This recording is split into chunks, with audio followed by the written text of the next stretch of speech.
Ukraine is increasingly striking Russian military targets on Russian territory. Because of this, Russians have suddenly been cured of their blindness. Now they're against the war, they know who started it, and they're even demanding it be ended. Right now, I opened the internet, Instagram specifically, and saw that drones blew up the nickel plant in Yaroslavl.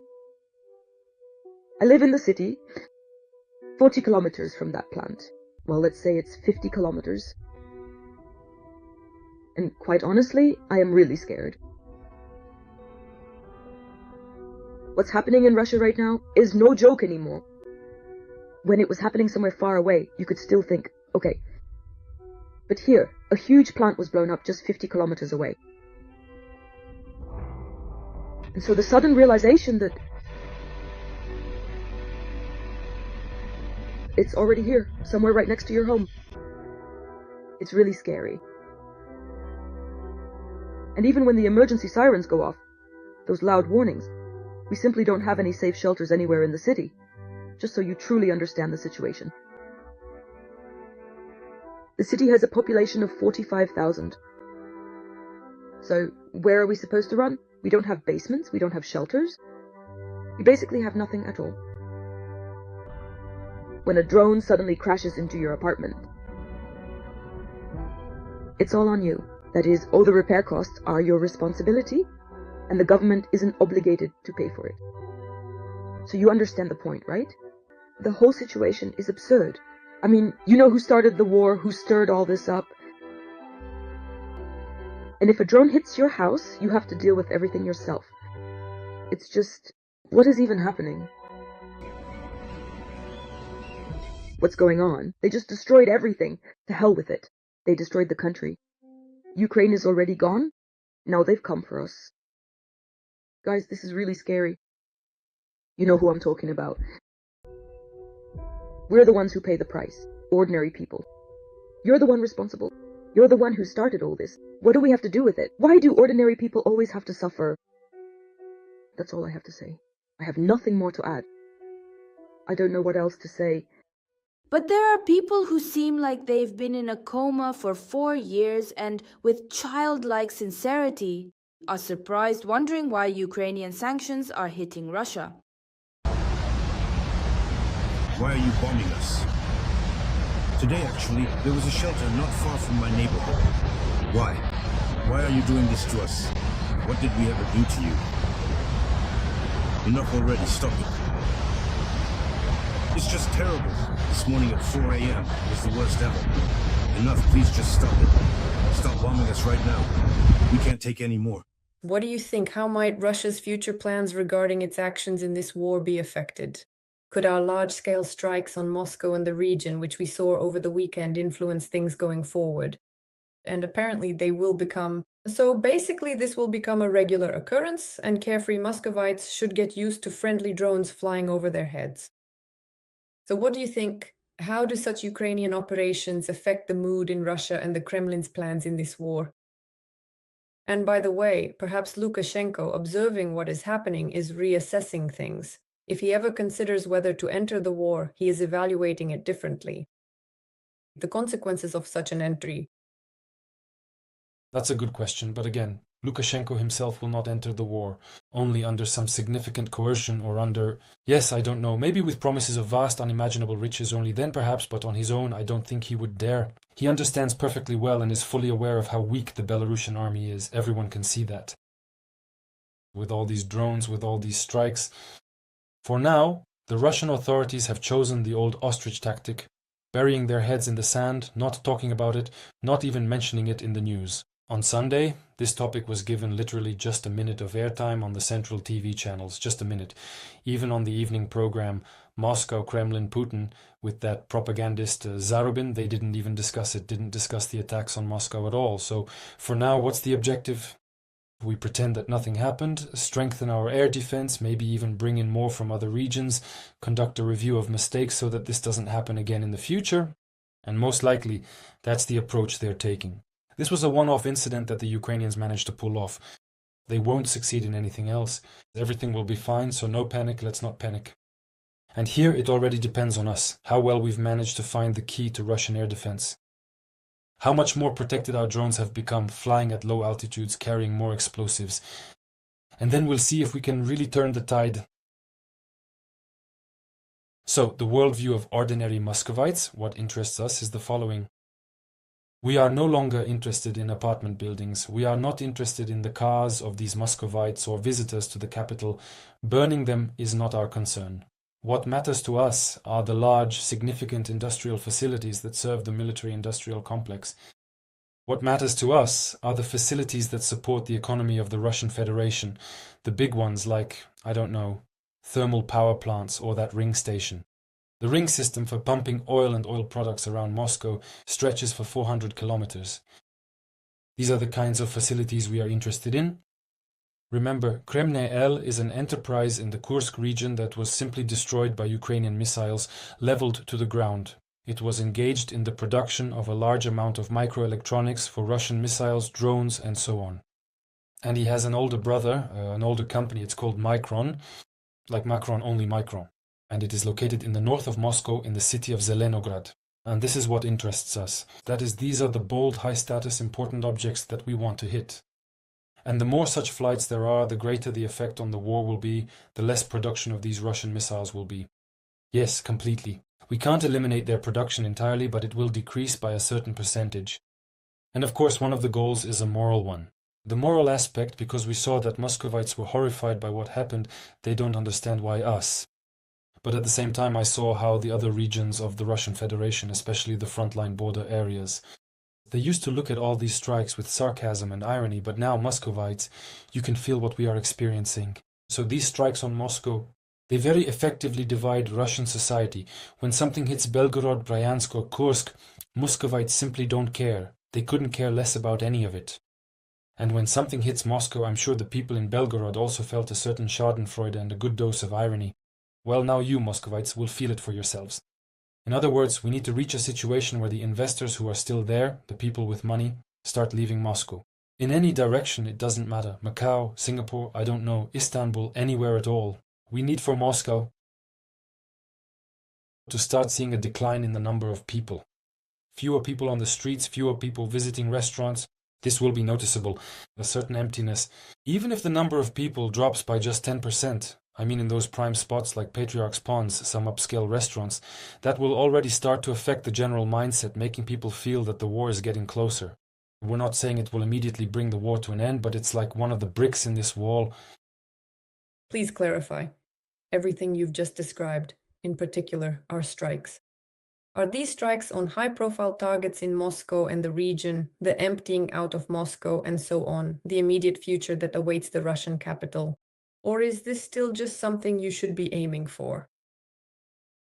This is something to aim for, but even striving for it is not something that happens quickly. They wanted this kind of result as far back as 2 years ago, maybe at least a year ago, but it is what it is. Now technologies have appeared, our military and our drones have new capabilities, but again, none of this will happen all at once.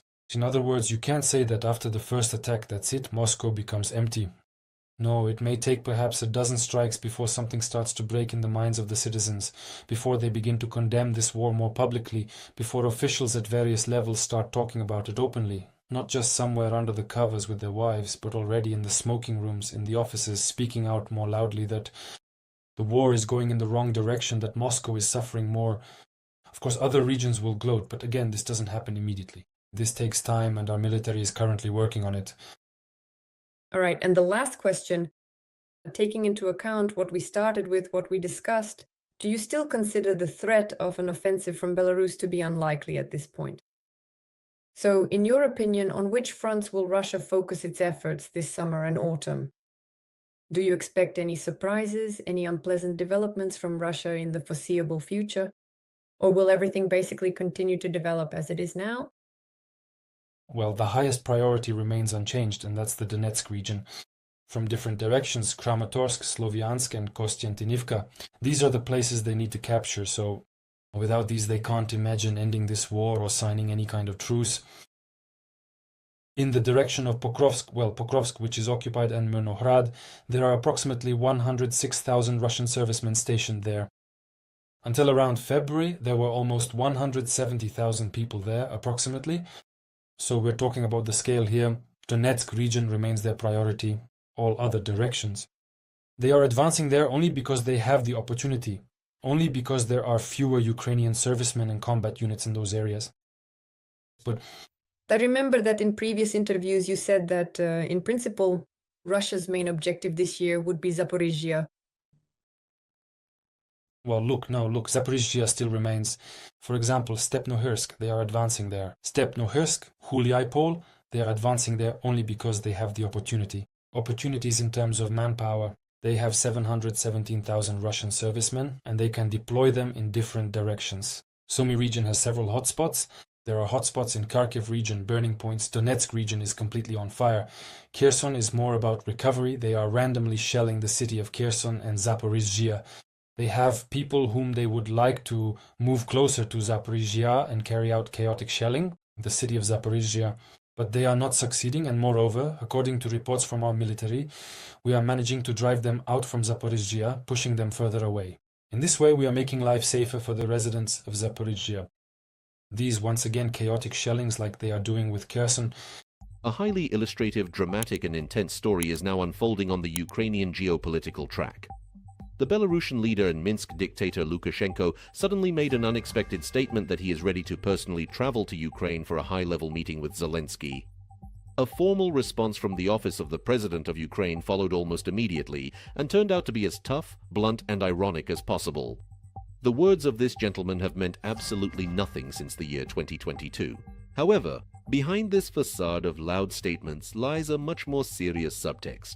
The reputable agency Bloomberg stirred up the information space with an insider report. The White House has begun exerting serious pressure on Kyiv, demanding that sanctions against Belarusian potash fertilizers be eased. Why is Lukashenko so eager to meet with Zelensky? Why are the United States willing to forgive Minsk's complicity in aggression for the sake of potash? And how does Bankova plan to fend off this pressure? Well, you'll find more details in our report. You are watching the Glavred channel. I'm your host, Yevhen Serov. Like this video and subscribe to the channel. Let's start with Kyiv's official position. Dmytro Litvin, the president's communications advisor, commented on Lukashenko's statement about his willingness to come to Ukraine. And he didn't mince words. I quote, "Since 2022, it's been obvious to everyone that this gentleman's words mean nothing, so we watch his actions." Moreover, Litvin reminded viewers of the Belarusian dictator's eternal habit, and I quote, "It's a bit dumb to come up with after the fact where an attack on him was supposedly being prepared from. So what is there to talk about?" While Lukashenko was complaining to journalists that he has things to discuss with the Americans, Germans and Poles, but nothing to talk about with Ukraine, Volodymyr Zelensky was in Slavutich, on the border with Belarus, where he was directly communicating with local communities, including on issues of security along the northern borders. Kyiv is making it clear no one is going to take Minsk at its word. Only tanks, troops and fortifications on the border matter.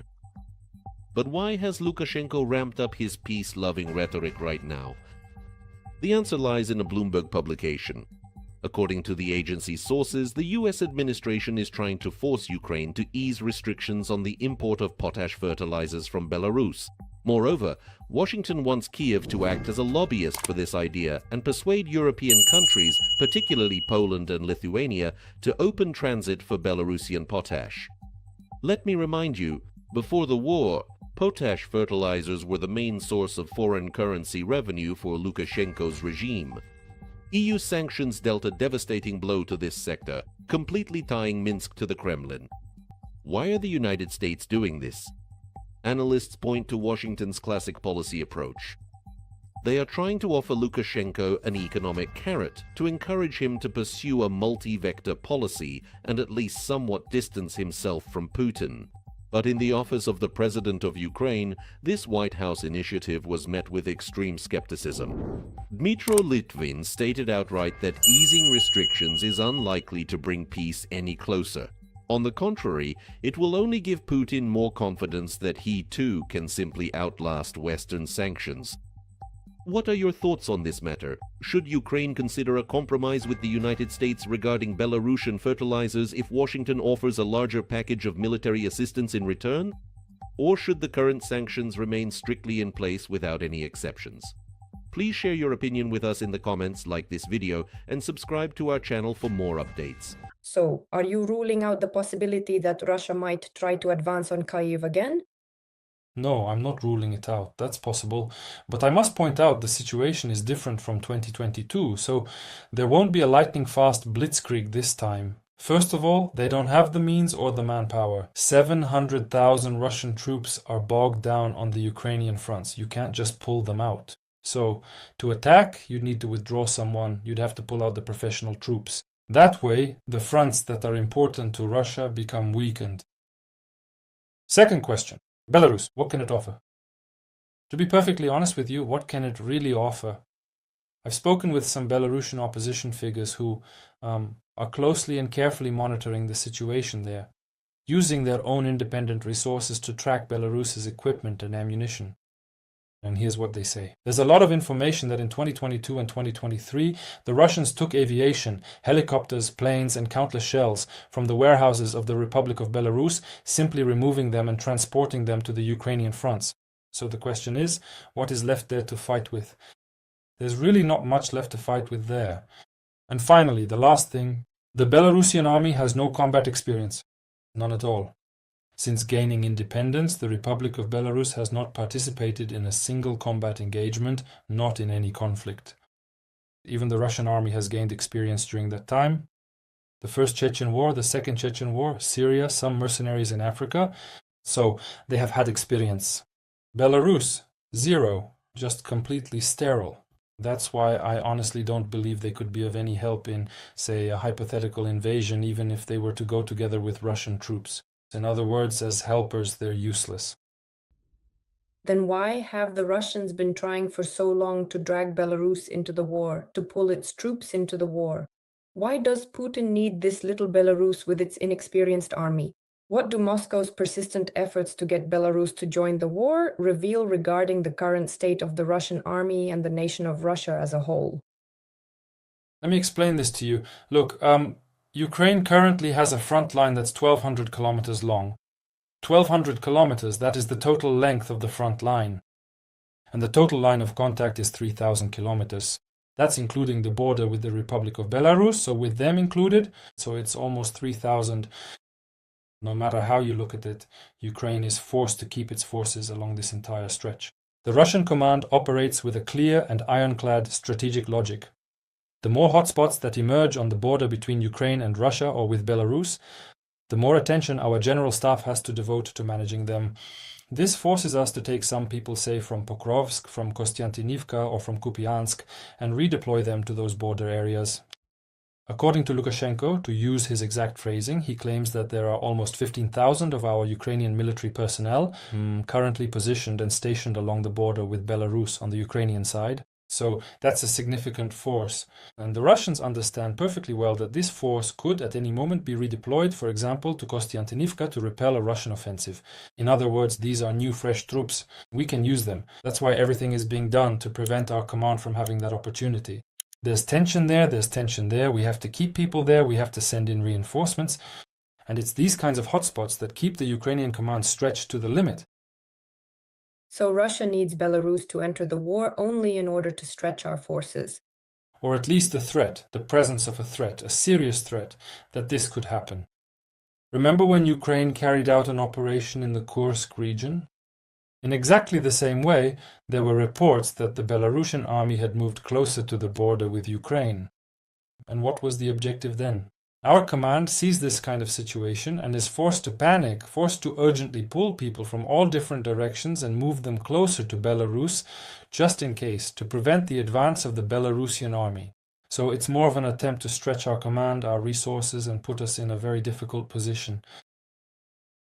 That is, even if we hypothetically assume that Belarus enters the war, this would in no way help Russia turn the tide in this war or allow the Russian or Russian-Belarusian forces to reach Kyiv, as they did, say, in 2022. Well, I am absolutely certain it wouldn't help, because once again, in my deep conviction, these would be the last days, well, perhaps the last couple of weeks, of the Belarusian regime's existence. That is, it would be the only wrong move Lukashenko has made in his career, and the one that would lead to the fall of his regime, because this would happen immediately. What would I do? For example, let's suppose, once again, Belarus launches a limited offensive somewhere, trying to break through our defenses. In that case, I would summon, I'm not sure as president or as commander-in-chief, I would summon the Belarusian patriots who are fighting in the armed forces of Ukraine, the Kalinowski fighters. There aren't many of them, just a few hundred people. And I would say the following: you now have the opportunity to return home. You can now take as many weapons from the warehouses as you can carry yourself. Cross the border, break through the border, enter the first settlement, some first village, seize the local police station, take the weapons and distribute them to your fellow citizens. Then, with your increased number of people, go to the next village, seize the local police station, distribute the weapons again, move to the district center, then the regional center, and so on and so forth. In other words, this is your move. And please, we will help you in any way we can. We will support your breakthrough across the border with our drones. But when you return home, you must overthrow the Lukashenko regime. You are patriots, you are citizens of Belarus, we cannot be there. And this, I am sure, will work against Lukashenko. All right. Another point.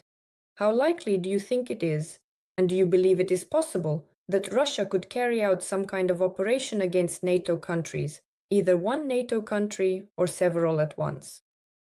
Are there currently any visible signs, or are there any specific indications right now, e.g., that Russia is actively preparing to carry out some kind of provocation or a hostile operation against alliance countries in the very near future? This has been circulating for a while. Speculations suggest preparations are underway for a possible provocation, but as for when, with what forces, and in which direction, it remains unclear.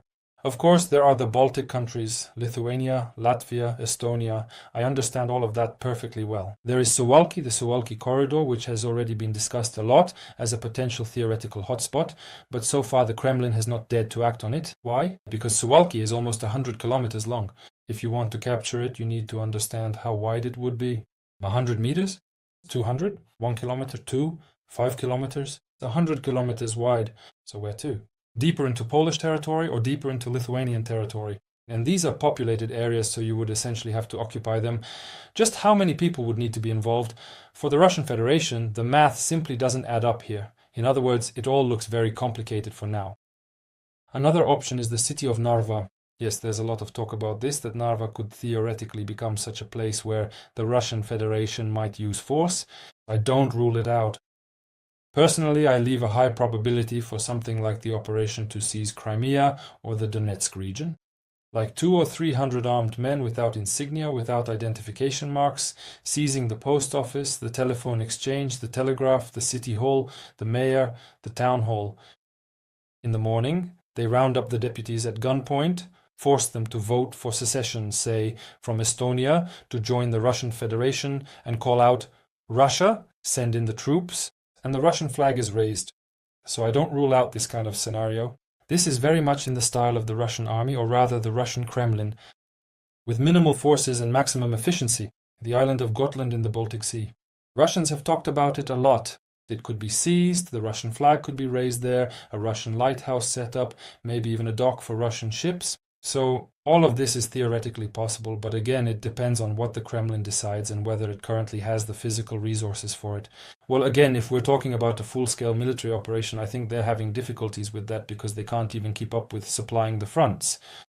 But this kind of hybrid approach, say, using military intelligence forces, taking special units like Alpha and Wimpel, which belong to the FSB, so in principle they could be, well, forces similar to Strokov-Gherkin's units. Yes, well, you could basically gather 230 people, plus some local fringe elements, some criminal elements. This is all possible. You're asking whether he'll go through with it? Well, it's quite an adventure. But we don't know what's going on in his head, what his worldview is, or what he's being told. He's a person who doesn't use any form of modern communication at all. That is, they even bring him paper printouts from the internet, from YouTube. Printouts from YouTube, Carl. He doesn't watch it. Why? Because he believes that gadgets are all a CIA plot. That's how they can track where I am. So he doesn't use them. And you know, it's almost like a joke. Remember that story? That the Russian army captured Kupiansk. Kupiansk. They say Kupiansk. They captured it. The war correspondents say no, it hasn't been captured. But still, Valery Gerasimov and Andrei Belousov stubbornly report that it has been captured. So on their map, Kupiansk has long been Russian. And we don't even know, for example, what if, according to their map, the Russian army is already somewhere near the Kiev region? Is that possible? And his decision-making is based on deliberately false information. So it's very sad that this person, sad for whom? For all of us. That he has some kind of map. They tell him, well, there are successes here, just a little more effort is needed, even though in reality it will take another 2 or 3 years. But according to his map, according to the reports from his commanders, everything is fine, we're defeating everyone. It's like Hitler in the last weeks of his war. He was leading troops that didn't exist, he was moving pieces. Now these ones will come, they'll strike here, but in reality they don't.